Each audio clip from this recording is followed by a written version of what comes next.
Hello guys, my name is Ayush. आप देख रहे हैं एजुकेशन फैक्ट्री। स्वागत है आपका हमारे इस यूट्यूब चैनल पर। आज की इस वीडियो में हम लेके आए हैं आपके लिए जनरल साइंस के कुछ ऐसे इंपॉर्टेंट क्वेश्चंस जो कि कई एंट्रेंसेस में कई बार रिपीट हो चुके हैं। तो अभी एंट्रेंसेस कई आने वाले हैं। एसएससी सीएचएसएल का होने वाला है, एनटीपीसी का होने वाला है, ग्रुप डी होने वाला है। तो इन सब में भी चांसेस हैं कि ये काफ़ी रिपीट हो जाएँ, क्योंकि इनका लेवल भी काफ़ी अच्छा है।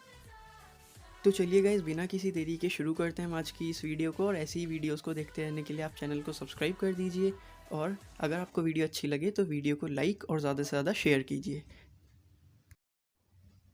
फर्स्ट क्वेश्चन है गाइस हमारे पास, एमल्सिफिकेशन प्रोसेस जो है उसमें क्या होता है? Breaking fats into small globules, digestion of fats, absorption of fats, या फिर स्टोरेज ऑफ फैट्स। 10 सेकेंड्स है आपके पास इसका आंसर बताने के लिए।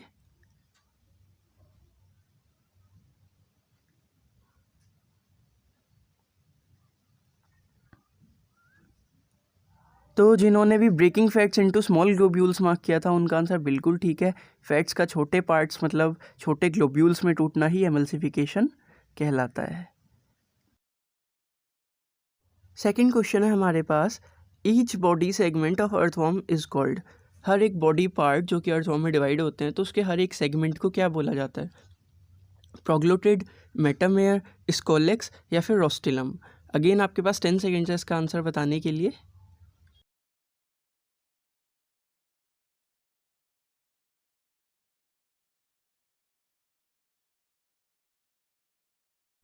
जिन्होंने भी इसका आंसर बी मार्क किया था, मेटामेयर, उनका आंसर बिल्कुल ठीक है। अर्थवॉर्म के हर एक बॉडी सेगमेंट को मेटामेयर कहा जाता है। थर्ड क्वेश्चन है हमारे पास, which one of the following does not contain silver. इनमें से किसके अंदर सिल्वर नहीं है? German silver, horn silver, ruby silver, lunar caustic. Again आपके पास 10 सेकेंड्स है इसका आंसर बताने के लिए।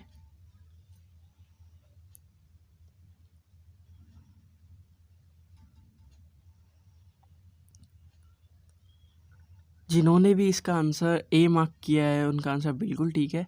जर्मन सिल्वर के अंदर सिल्वर नहीं होता। ये खाली एक नेम दिया गया है क्योंकि फ्रांस में डिस्कवर हुआ था 1820 में, और सिल्वर अपीयरेंस होता है। एक्चुअल में ये एक अलॉय है जो कि निकल, जिंक और कॉपर से मिलके बना है, और सिल्वर अपीयरेंस है इसका, इसीलिए इसे जर्मन सिल्वर कहा जाता है। नेक्स्ट क्वेश्चन है हमारे पास, ultraviolet rays can be used in water treatment as. जो यूवी रेज होती हैं अल्ट्रा वायलेट रेज, इनको वाटर ट्रीटमेंट में पानी को क्लीन करते हुए किस तरीके से यूज़ किया जा सकता है? हाइड्रोलाइज़र की तरह, डिसइंफेक्टेंट की तरह, फ्लॉक्यूलेटर की तरह, या फिर प्रेसिपिटेटर की तरह। जो यहाँ फ्लॉक्यूलेटर दिया है, एक्चुअल में फ्लॉक्यूलेशन एक प्रोसेस होता है जिसके अंदर हम जो फाइन पार्टिकल्स होते हैं छोटे, उनको एक साथ क्लम्प करा देते हैं, मतलब एक साथ वो इकट्ठे हो जाते हैं, तो उस प्रोसेस को फ्लॉक्यूलेशन कहा जाता है। तो इनमें से किसकी तरह हम वाटर ट्रीटमेंट में यूज़ कर सकते हैं यूवी रेज को? 10 सेकेंड्स है आपके पास इसका आंसर बताने के लिए।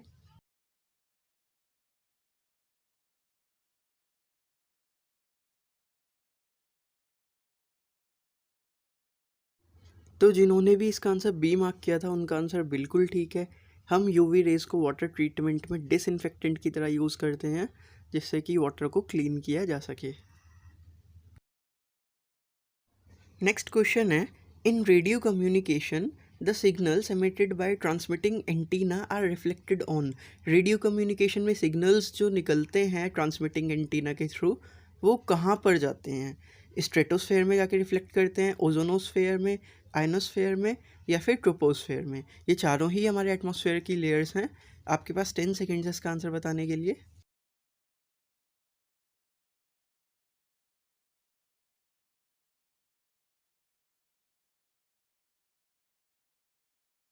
जिन्होंने भी इसका आंसर सी मार्क किया है उनका आंसर बिल्कुल ठीक है।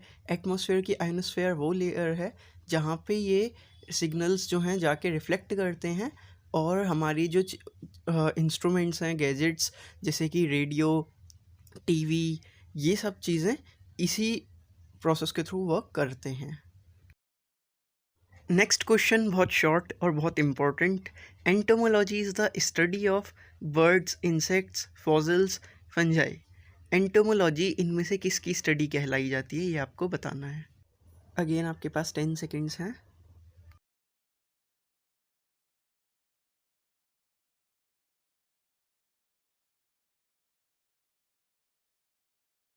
तो जिन्होंने भी इसका आंसर बी मार्क किया उनका आंसर बिल्कुल ठीक है।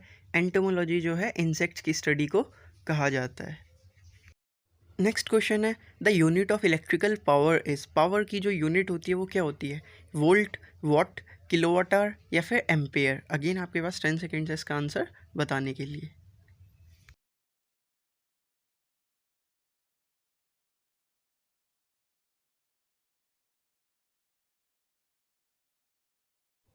जिन्होंने भी इसका आंसर बी मार्क किया उनका आंसर बिल्कुल ठीक है। वॉट जो है वो इलेक्ट्रिकल पावर की यूनिट होती है। नेक्स्ट क्वेश्चन है हमारे पास, electric current is measured using which of the following instrument. Current को इनमें से कौन से इंस्ट्रूमेंट से मेज़र किया जाता है? Volt meter, anemometer, watt meter या फिर एम मीटर। अगेन आपके पास 10 सेकेंड्स है।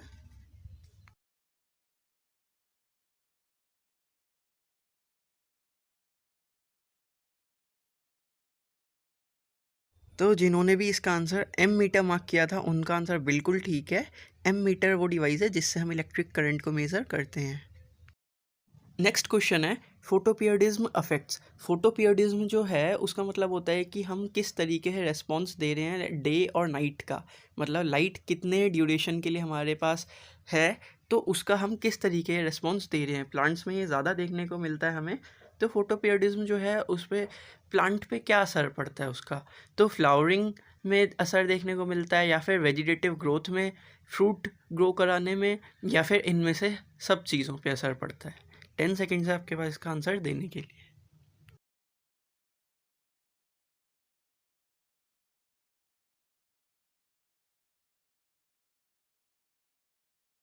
तो जिन्होंने भी इसका आंसर डी मार्क किया था उनका आंसर बिल्कुल ठीक है। फ्लावरिंग, वेजिटेटिव ग्रोथ और फ्रूटिंग सभी चीज़ों पर फोटोपियरिज्म का इफेक्ट हमें देखने को मिलता है। नेक्स्ट क्वेश्चन है, chicken pox is caused by. Chicken pox इनमें से किसकी वजह से होता है? डीएनए वायरस है एक तरीके का, वेरियोला वायरस, स्ट्रेप्टोकोकस या फिर विब्रियो कोलेरा। अगेन आपके पास 10 सेकेंड्स है इसका आंसर देने के लिए।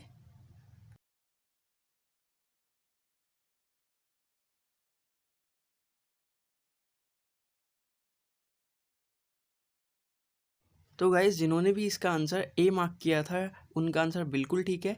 डीएनए वायरस होता है एक तरीके का जिसकी वजह से चिकन पॉक्स बीमारी हो जाती है हम लोगों में। नेक्स्ट क्वेश्चन है, the soil salinity is measured by. Soil की जो सेलिनिटी होती है वो इनमें से कौन से डिवाइस के थ्रू मेज़र की जाती है? कंडक्टिविटी मीटर, हाइग्रोमीटर, साइक्रोमीटर या फिर ऑक्सोनोमीटर। अगेन आपके पास 10 सेकेंड्स है।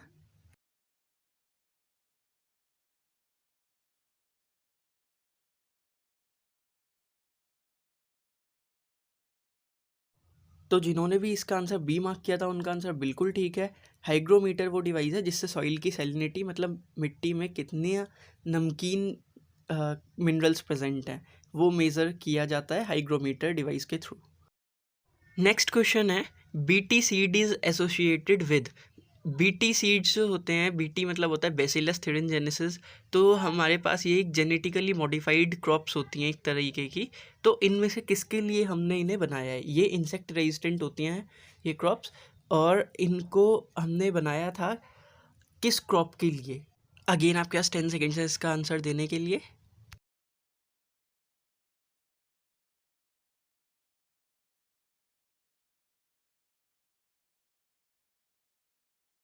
तो जिन्होंने भी इसका आंसर सी मार्क किया है उनका आंसर बिल्कुल ठीक है। अभी तक बीटी सीड्स जो है हमने वो कॉटन के डेवलप किए हैं क्योंकि कॉटन जो है उस पर बुलवॉर्म्स आके अटैक कर देते थे और इसकी वजह से बहुत सारी कॉटन डिस्ट्रॉय हो जाती थी। तो हमने एक इसका बीटी सीड बना के उसको इंसेक्ट रेजिस्टेंट बना दिया। नेक्स्ट क्वेश्चन है हमारे पास, mirage is an example of. Mirage जो है वो इनमें से किसका एग्जाम्पल है? रिफ्रैक्शन ऑफ लाइट का, टोटल इंटरनल रिफ्लेक्शन, रिफ्रैक्शन और टोटल इंटरनल रिफ्लेक्शन, या फिर डिस्पर्जन ऑफ लाइट खाली। तो इनमें से मिराज किसका एग्जांपल है? 10 सेकेंड्स आपके पास बताने के लिए इसका आंसर।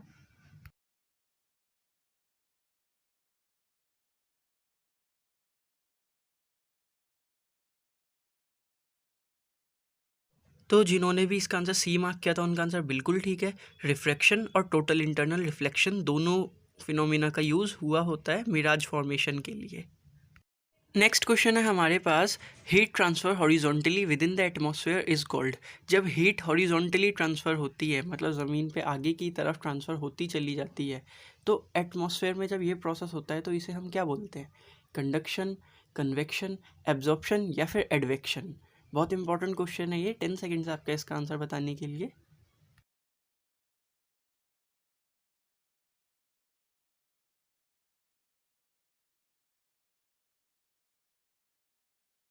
तो जिन्होंने भी इसका आंसर डी मार्क किया था उनका आंसर बिल्कुल ठीक है। जब हीट हॉरिजॉन्टली ट्रांसफ़र होती है एटमॉस्फेयर में, चाहे लैंड पे चाहे सी पे, तो इस प्रोसेस को एडवेक्शन कहा जाता है।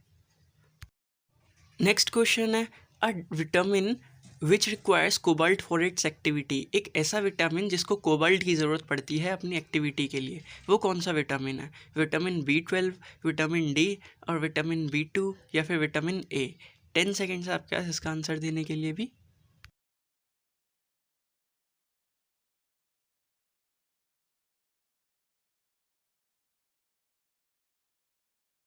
तो जिन्होंने भी इसका आंसर ए मार्क किया था उनका आंसर बिल्कुल ठीक है। विटामिन B12 वो विटामिन है जो कि कोबाल्ट के थ्रू ही वर्क करता है।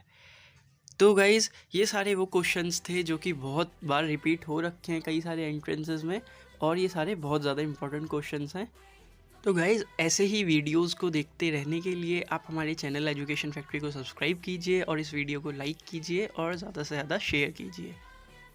अगर आपको किसी भी टॉपिक में कोई भी डाउट लगे तो हमें कमेंट बॉक्स में ज़रूर बताएं, वीडियो को लाइक करें, शेयर करें और आने वाली अपकमिंग ऐसी ही वीडियोस को देखने के लिए चैनल को सब्सक्राइब करें। Thank you for watching.